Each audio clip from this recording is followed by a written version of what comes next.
Despite the fact that they've long been associated with women, high-heeled shoes were originally worn by men. It's true. That raises the question, why did this change? We've got the answer.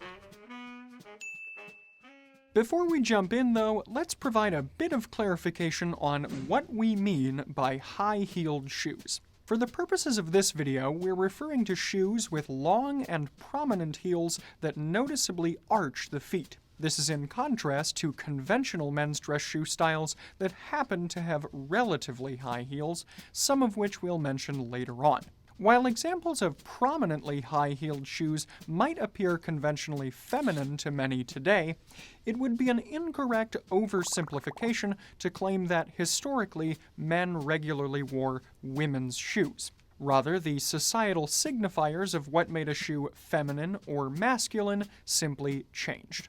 Next, let's move to the origins of high-heeled shoes. Men's high heels can be traced to 10th century Persia, with a shoe style known as the galesh or kalash. The heels helped horseback riders' boots to stay firmly in their stirrups, especially when standing while riding to shoot arrows. European men became fascinated with high heels beginning in the 1600s as the Persian Shah Abbas I, who reigned from 1588 to 1629, forged trade relationships between the Ottoman Empire and Europe. Persian diplomats met with leaders in Russia, Germany, and Spain, and the trend spread from there. King Louis XIV of France, who reigned from 1643 to 1715, ever the trendsetter, would famously wear shoes with high heels covered in red leather to show off his wealth, power, and privilege. Those in his court were also allowed to wear red heels, but not the common people. Talk about the fashion police. Why red? Research by the Bata Shoe Museum of Toronto, Canada, traces this to the fact that back in the 11th century, Byzantine emperors and the Pope had taken to wearing red shoes as a show of power. By the 1700s, both men and women were commonly wearing high shoes in general, with the height of men's styles still coming chiefly from the heel, while women's styles could be either heeled or more fully platform in nature, with an example being the Chopin style. At this time, heels simultaneously communicated status and served a practical purpose. Like the earlier wooden overshoes called patterns, which served to keep footwear at least somewhat free from mud, excrement, and grime, heels and platforms allowed those who could afford them the ability to literally raise themselves out of the muck of daily life. Heels made from wood or other materials and then covered in leather were a staple of elegant, refined dress, while heels made from stacked leather were the practical choice for cavalrymen, again coming in handy. Would that be footy? For staying in the saddle. And as non-military horseback riding was by now the purview of the wealthy, this was another link between high heels and privilege. By this point in history, then, heels for men were quite literally riding high. So why did they begin to decline? The basic answer is changes in gender norms and resulting fashions. Given that bright silks, woolens, and velvets were quite labor-intensive to manufacture and expensive to acquire in the 17th and 18th centuries, men often used them to showcase their status to others. Similarly, footwear that was somewhat difficult to walk in also made clear that the wearer didn't have to engage in manual labor. Furthermore, the ways in which peak masculinity was showcased historically were quite different from today. For instance, in the era of breeches, it was seen as masculine to accentuate, frankly to show off, thick calves and thighs. And high arching heels changed the wearer's gait to emphasize these areas. Not that this particular, focus has ever fully gone out of style. And all that running is good for your buns and thighs, right?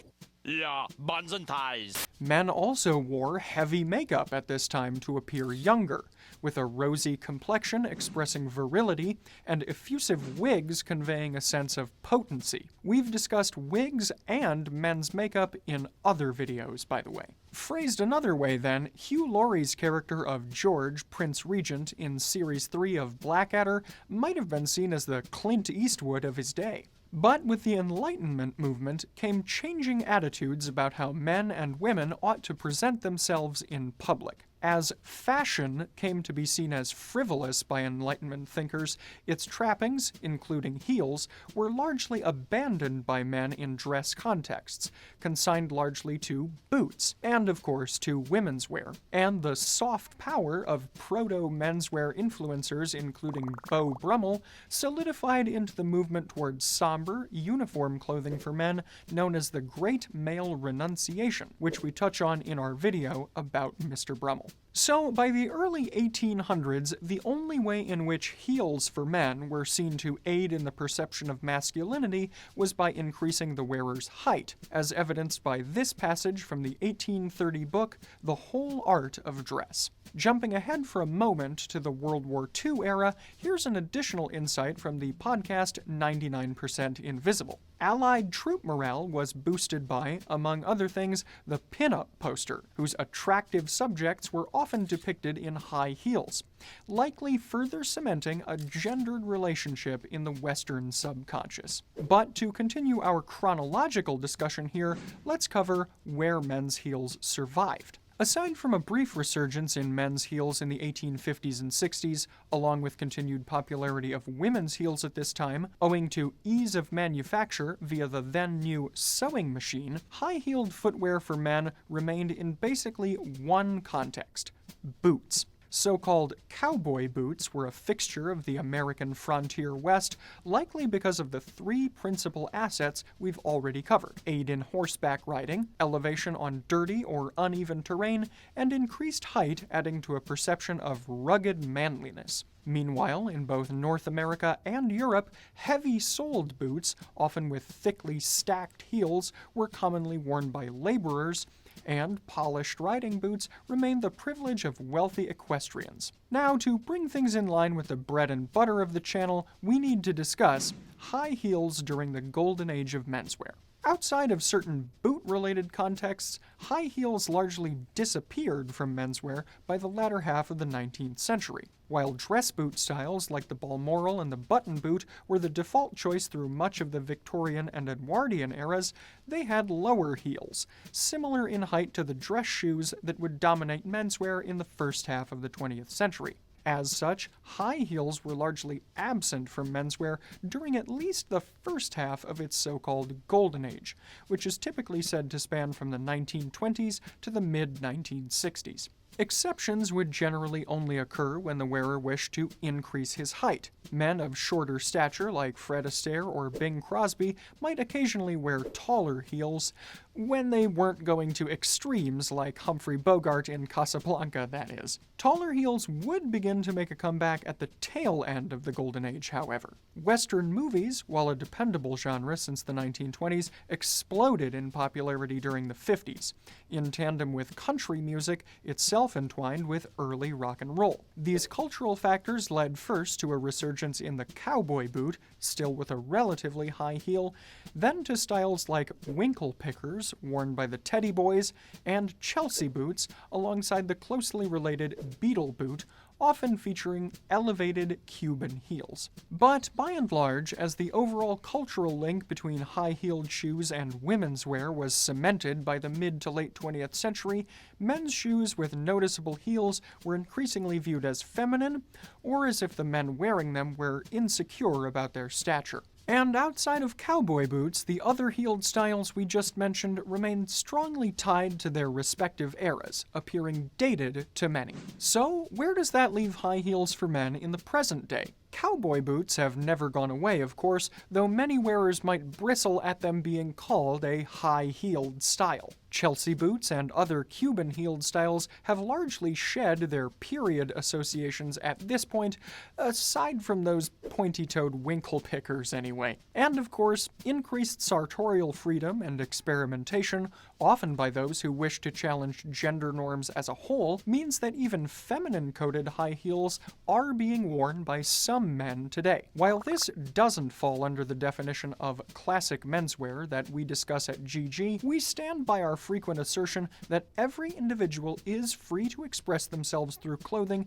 in whatever way makes them feel comfortable and confident. And for us, that happens to be Golden Age styles. We're not here to be the fashion police. As far as we're concerned, that can be left to Louis XIV. In conclusion, discussing the history of high heels in menswear simply speaks to the fact that societal notions about what is attractive and how to convey that attractiveness can change dramatically over time. We encourage you to add your thoughts in the comments below. It's a complex topic, but hopefully this video helped to bring it to heel. In today's video, the shoes that I'm wearing probably wouldn't be considered high heels by the average person. These shoes were made custom for me by the outfit Wayman Bespoke, a friend of the channel, though this video isn't sponsored. Because I have a 1.5 centimeter length discrepancy between my left and right legs, these bespoke shoes were made so that the heel on the right shoe is even taller than the one on the left. With that said,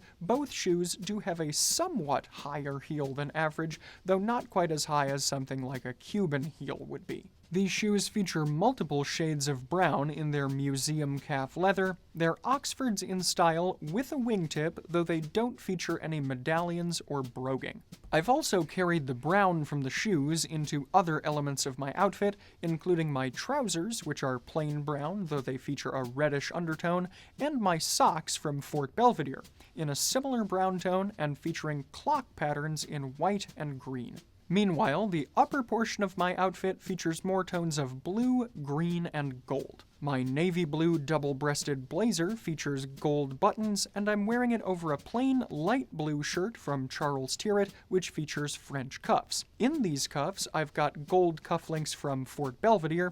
These are a relatively new addition to our collection. We're calling these the Predator and Prey series. There are multiple models, but the one I'm wearing features a fox on one side and a goose on the other. Also from Fort Belvedere are my blue and white delphinium boutonniere and my double-sided pocket square. One side features floral motifs, and the other side features pheasants in tones of blue, green, and orange. Meanwhile, my vintage bow tie is from Brooks Brothers. It features a green ground on which there are small blue paisley designs. Rounding things out today is the fragrance I'm wearing. It's a standby for me, Oxford, from the Roberto Ugolini collection. It seemed appropriate because, of course, I am wearing Oxfords, and it's one of my favorites. So, for the socks, cufflinks, pocket square, boutonniere, and fragrance I'm wearing, along with a wide array of other classic men's accessories, corduroy trousers, and other Ugolini fragrances, you can take a look at the Fort Belvedere shop here.